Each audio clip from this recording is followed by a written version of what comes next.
Hey YouTube, they have a rental car, Dacia Sandero 1.0 turbo, manual gearbox, 6-speed manual with 90 horsepower. It's a small city car, not a crossover, but it's a bit taller than a normal mini car, city mini car. It's a bit windy today, so I can feel a bit the wind taking me to the right, because as I said, the car is a bit taller. It's a new car. It's a rental car. It has actually 435 kilometers on the odometer. But having said that, if we press here, you can see that our average consumption is 6.3 liters per 100 kilometers, which is not quite good. If I put my gas on the floor with 6, oh no, it's gonna have 4th gear actually, but on 5th. It can get up to highway speed. We will see that as we approach to the highway. Now the speed here is 70. One thing that I like, I'll go through things that I like and don't like about this car. One thing that I like is that it's a new car, and regarding the tech, it has all those safety features. Of course, ABS, ESP and all those things, but the lane assist and the speed warning and all those things, you see that they are turned off each time you start up the car. They are on, but there is a dedicated button down there where you can press it twice and it will automatically disengage all the safety features. Not all of them, not the ABS, ESP of course, but the warnings, which are very frustrating. Have all the warnings, the lane assist and the speed warnings and so on and so forth. You can still see it here that says that the 70, and we're going on the 70 something here, that is flashing, but it doesn't have the audio sound, which can be very frustrating. This is the thing that I like.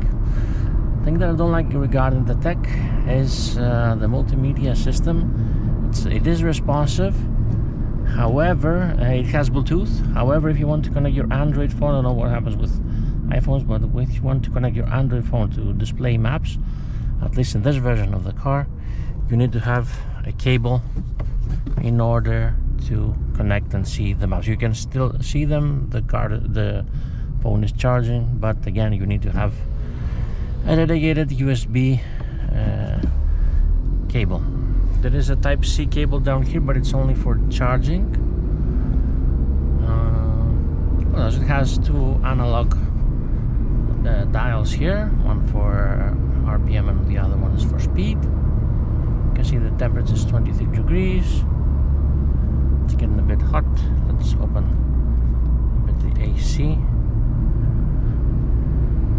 So the other thing is about the consumption, which is, let's say, moderate, meaning that it's not bad, of course, 6.2 liters in mixed driving conditions, meaning both city and outside the city.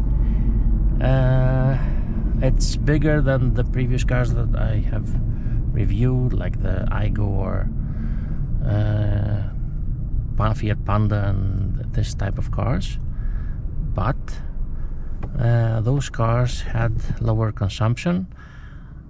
Regarding the speed that those cars could get up to, I don't think this car is a lot faster than those cars, because it seems it's a bit heavier, although it's not. It's around 1,100 kilos. It's a bit heavier, but the thing that makes it seem heavier, I think, is the fact that it's a taller car, and there is wind resistance, air resistance actually. So yeah, it makes it more, although it has bigger wheels. I think it's 15 or 16 inch wheels, whereas the other cars have 14 inch wheels. More air here. We'll do a small pull here if we are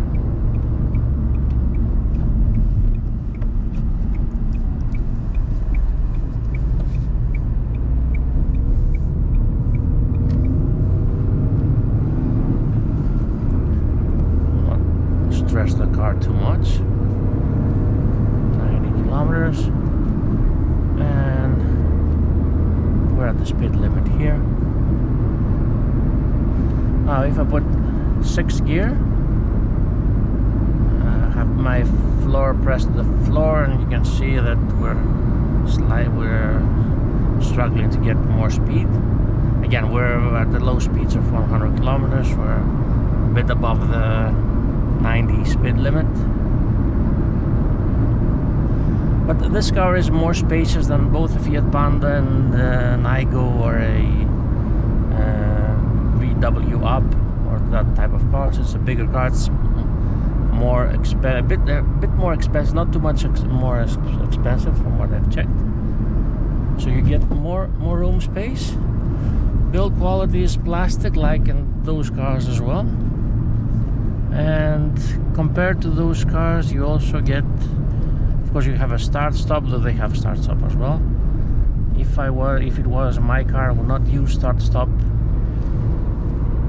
because it will. I think that long term you have problem with the starter because you start and stop the car too many times. But that's just my personal opinion. You can see with 4th gear we've merged with the traffic quite. And the brakes are now 3rd gear. And again, 4th gear, we can go to the left lane. The car can accelerate. It is a bit more lengthy than a Fiat Panda in terms of parking space.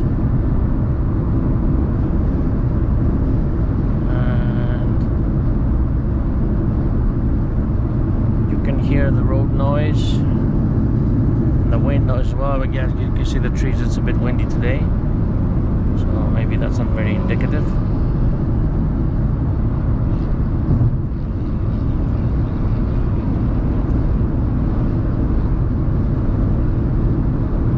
You can check here also other things if you see the main display.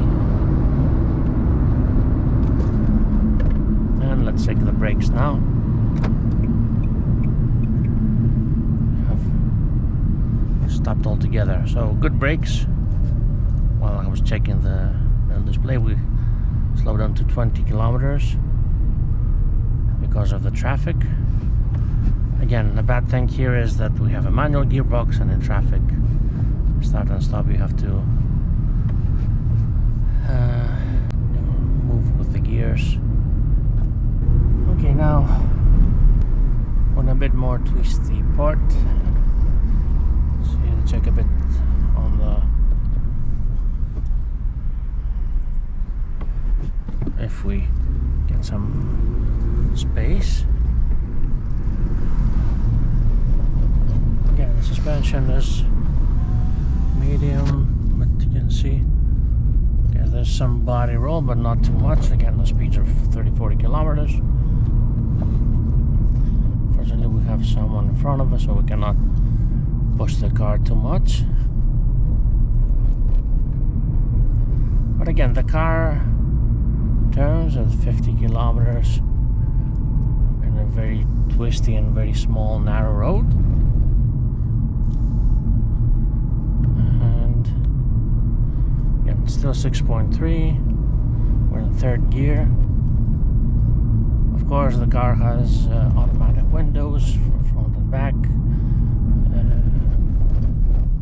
electric adjustable mirrors, and more or less all the electronic conveniences that you can get from a city car. And 2026, it's an older model, but this is a 2026 version. And 3rd gear, I have not changed the 2nd or anything. The car still pulls because it has a turbo, and even with low RPM, it has some torque. Again, if it's full with people, perhaps it will be a bit more difficult, but better than a natural aspirated engine. Anyway, thanks for watching. Please like us.